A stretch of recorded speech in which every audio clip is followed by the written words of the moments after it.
জেলায় আশঙ্কাজনক হারে ছড়াচ্ছে ডেঙ্গু। এপ্রিল থেকে এ পর্যন্ত আক্রান্তের সংখ্যা 500 ছাড়িয়েছে। ইতিমধ্যে দাউদকান্দিকে হটস্পট হিসেবে ঘোষণা করা হয়েছে। এ নিয়ে আরও জানাতে দাউদকান্দি উপজেলা স্বাস্থ্য কমপ্লেক্স থেকে যুক্ত আছেন মাসুদ আলম। মাসুদ, জানাবেন যে কতগুলো ওয়ার্ডকে অতি ঝুঁকিপূর্ণ ঘোষণা করা হয়েছে, আক্রান্ত মৃতের সবশেষ তথ্য কি?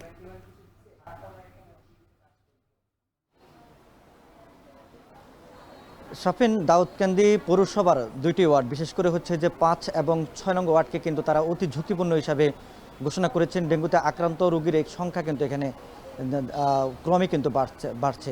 সংক্রমণের হার বেড়ে যাওয়ার কারণে আমাদেরকে আসলে উপজেলা স্বাস্থ্য কমপ্লেক্সের কর্মকর্তা এবং উপজেলা প্রশাসন আমাদেরকে জানিয়েছেন যে আসলে এপ্রিল থেকে কিন্তু এখানে ডেঙ্গুতে সংক্রমণের সংখ্যা থাকলেও তবে ঈদের আগ মুহূর্তে, বিশেষ করে হচ্ছে জুনের প্রথম থেকে কিন্তু আসলে এই উপজেলাতে আসলে ডেঙ্গুর আক্রান্তের হার কিন্তু বাড়তে থাকে।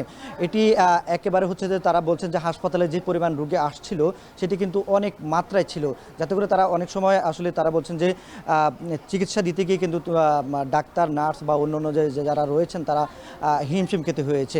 তবে গতকালকে উপজেলা স্বাস্থ্য কমপ্লেক্স স্বাস্থ্য কর্মকর্তা এবং আমাদেরকে উপজেলা প্রশাসন আমাদেরকে জানিয়েছেন যে এখানকার যে দাউদকান্দি পৌরসভার দুটি ওয়ার্ড যে রয়েছে 5 এবং 6, দোলাখাল, দোলাইচর এবং হচ্ছে যে সবজিকান্দি, এই দুইটি গ্রাম সহ আশপাশের আরও প্রায় 4-5টি গ্রামে কিন্তু এর ডেঙ্গুর প্রকোপ কিন্তু একেবারে আসলে প্রত্যেকটি বাসাবাড়িতে ছড়িয়ে পড়েছে। এতে করে কিন্তু আসলে তারা দ্রুত গতিতে কিন্তু এটাকে হটস্পট হিসেবে ঘোষণা করেছেন এবং সেখানকার মানুষকে দ্রুত শনাক্ত করে তাদেরকে চিকিৎসা দেওয়ার জন্য তারা কাজ করছেন।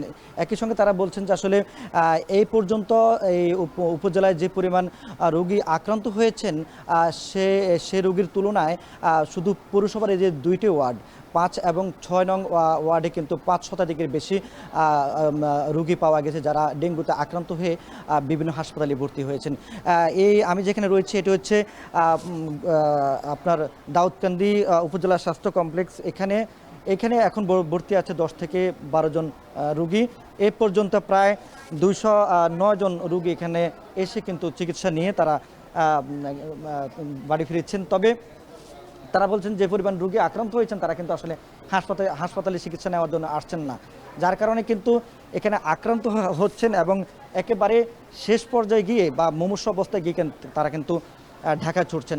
এই দাউদকান্দিতে আক্রান্ত হয়ে যে 3 জন মারা গিয়েছেন, 3 জনই হচ্ছেন নারী। তারা ঢাকার 3টি বেসরকারি হাসপাতালে চিকিৎসাধীন অবস্থায় কিন্তু তারা সেখানে মারা গিয়েছেন। এতে করে কিন্তু আতঙ্ক ছড়িয়ে পড়েছে। তো এখানকার যে ডেঙ্গু পরিস্থিতি সেটা নিয়ন্ত্রণের জন্য উপজেলা প্রশাসন এবং স্বাস্থ্য বিভাগের কর্মকর্তারা কাজ করছেন। তো সাপে নিয়ে ছিল শেষ।